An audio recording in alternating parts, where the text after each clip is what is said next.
Hello, my name is Ritu Kanchan and my research is on climate change expectations in the future.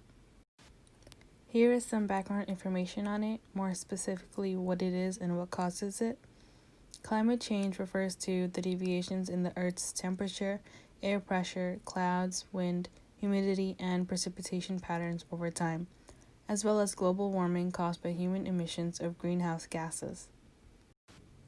Greenhouse gases are gases that absorb and emit radiant energy within the thermal infrared range.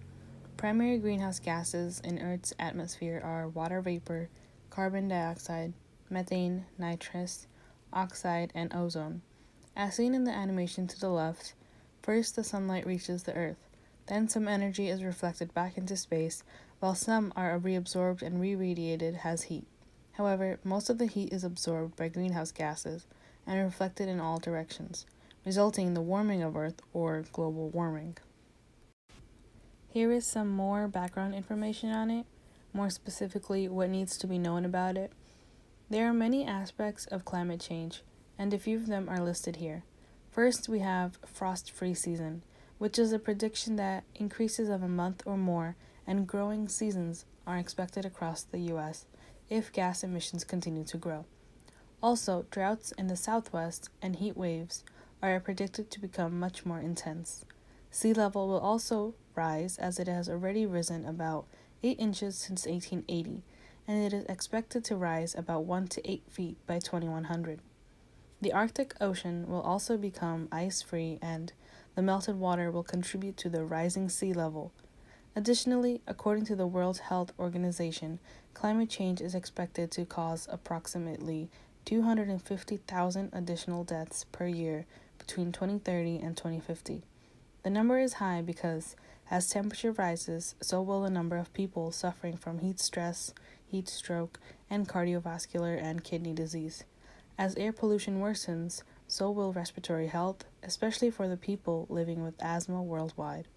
There would also be extreme weather, such as storms and flooding, that already lead to many injuries but will do much more damage in the future as the effects of climate change become more severe. There is a lot of research on climate change, but not enough on the solutions to it. One article, Climate Change Solutions, Global Warming. Cost of stabilizing CO2 is high but manageable. Research on how to curb the growth of carbon dioxide. Their results suggested that a price be charged for it and for newer technology to be invented that saves energy. Another article focused on the distributional impact of climate change. Their research concluded that poor and hotter countries will be more negatively affected as expected. However, the Paris Agreement was made to help this. They stated that the coalition of island states wanted zero net global emissions by 2060 to 2080, while the European Union preferred science-based 80 to 95% emission reductions by 2050. Also, for the first time, now the majority, 106 states to be precise, demanded preventing a temperature rise of 1.5 degrees Celsius. Why did I choose this topic? The purpose of my research is to predict how climate change will affect the world as a whole in the near future. I will expand on the influence and effects of climate change and the solutions found or still being found to help slow down its growth. This topic is important because it affects the world and it not only can destroy the landscape but hurt the lives of millions due to health issues that arise from the vast changes in the climate. Moving on to the methods of this study now. To predict the effects of climate change in the future, one would have to take into account all factors. That includes the effects of climate change today, changes in those effects, and what is being done today to counter them. To determine the effects of climate change today, I would choose certain areas that are being impacted and use them throughout the research. Firstly, I propose an experiment where the carbon dioxide concentration in the atmosphere is collected and analyzed over time. To determine the concentration, I would utilize NASA's methods of a satellite and a CO2 sensor to monitor the levels. Eventually, over time, I would be able to see a trend in the values. The above image shows the satellite view from NASA's Orbiting Carbon Observatory 2, or OCO2, as it measures carbon dioxide from space. The image below shows a labeled carbon dioxide sensor. The next area to concentrate on is forestry. Forests help stabilize the climate. They encourage biodiversity, regulate ecosystems, and have a key role in the carbon cycle. They also provide people with jobs and aid in ecological growth. And there most definitely will be a change in the trend due to the industrial carbon emissions that fertilize forest growth. Therefore, for this part, I would monitor the total area covered by forests on Earth using data from the Earth Policy Institute from the UN Food and Agriculture Organization. An example of their data is given to the right. It shows the world forest cover from 1990 to 2010, spread throughout different continents. The third factor I will consider would be the sea level. I would monitor the sea level as it rises over time using data from tide stations and satellite laser altimeters as it is being done today. The picture below and the top on the right both show tide stations as they look today. The picture on the bottom to the right shows how the satellite laser altimeter is used. According to it, the altimeter uses the microwave radiometer to measure water vapor as it orbits. After having this information, the next part in my research is to see the growth of each effect over time. I would give it 5 to 10 years to see any major changes. To do this, I would simply keep monitoring all the trends. I predict the CO2 level will keep increasing. The forest area will decrease, and as it does, it will aid in the CO2 increase.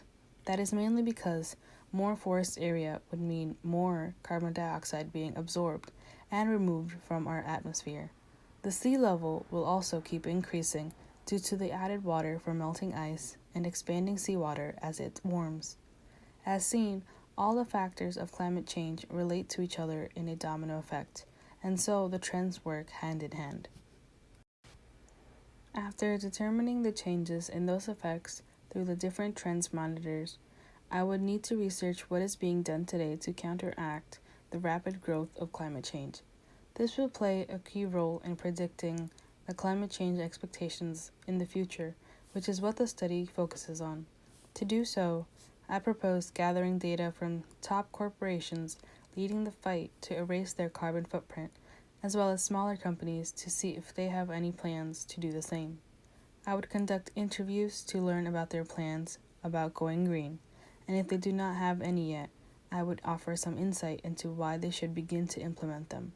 I can show them the trends in the effects of climate change and what would happen if nothing changes. I begin with top companies because they have a lot of influence and mainly because they cause a lot of the carbon emissions that harm the planet. However, many companies are already taking responsibility. For example, the brands Ben & Jerry and Dove state that all their agriculture materials will come from sustainable sources by 2020. They are to work with farmers to reduce environmental harm. Tesla also promotes its products by vowing to avoid harm to the environment and emphasizing the importance of the future with cars powered by electricity made from solar power. IKEA as well has invested $2 billion into renewable energy products, planning to build 416 wind turbines, and they have already installed around 750,000 solar panels on IKEA buildings. Combining everything being done and comparing it to the effects of climate change and its trends will allow me to evaluate my hypothesis of predicting the climate change expectations in the future. Its steady rise is definitely being interrupted by the small movements from companies and countries working together. However, it is yet to be enough to slow down the growth of climate change. So this is what my budget looked like. For this research, the budget total came out to be $3,150,349.89. This was less than what I had imagined the budget would be. For personnel, I would need one primary investigator, but I would need him for 10 years to see the changes in the climate effects. His salary was $55,000 for 1 year and $550,000 for the total 10.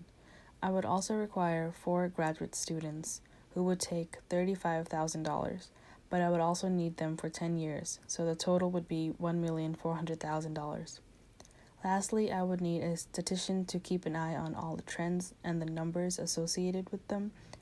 For 10 years, his total salary would be $750,000. Next, we have the equipment. I would need to provide laptops for the graduate students, which would be a total of $2,276. I would need the CO2 sensor for $85, which would require an annual recalibration for $21.99. I would also need the laser altimeter to check the sea level. It comes out to $899.99. Lastly, a scientific manometer would help me understand the altitudes at which the CO2 sensor is reading, so it would cost me around $344. As for supplies, I would only need a high-pressure aluminum cylinder to hold the CO2 sensor to keep it calibrated.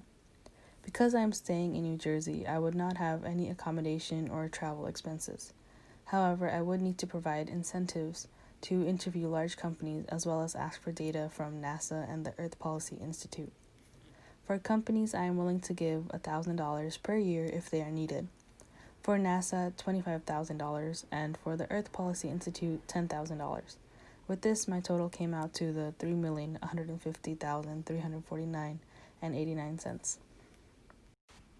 President-elect Joe Biden stated, "I know that climate change is the challenge that's going to define our American future, and I know meeting this challenge will be a once-in-a-century opportunity to jolt new life into our economy, strengthen our global leadership, and protect our planet for future generations." He was right. Climate change and its effects will shape our future, and to shape it for the better is our responsibility. That is why the most important outcome of this research is the awareness that it would spread. Many people have heard of climate change and its main effects such as global warming, deforestation, and the sea level rising. But that might not be enough to persuade them to take action. Climate change is also the reason animals, such as snow leopards, turtles, and polar bears, are losing their homes and food. It is also the reason there are reduced harvests, which means eventually we might lose coffee or wine. For those that love the beauty under the sea, there might not be anything left to look at, as the coral reefs are dying from acidification. There are so many reasons to take action against climate change that people are unaware of, which is why more awareness is needed. Some people might understand what is going on, but not know what to do to help. Besides speaking up about it, one can switch to renewable energy, using solar to power their homes. One can decrease their use of carbon and think twice before taking a train or a car to somewhere where they can walk. That way there is less pollution in the air. LED light bulbs also save energy, and if not, taking the plugs out of the devices not in use can also help. So many small things build up if everyone is working together, and it is just as important to acknowledge what is already being done to slow down climate change's speedy growth, such as the steps taken by Ben & Jerry, Dove, Tesla, and IKEA, as well as President-elect Joe Biden's plan to re-enter the Paris Agreement. The point of my research is to predict how the effects of climate change will be different in the future. With these methods, we can be better prepared when the time comes. This is my reference page. I used 2 articles from my annotated bibliography and one more article that I found on the Paris Agreement, and the rest were websites. Thank you very much.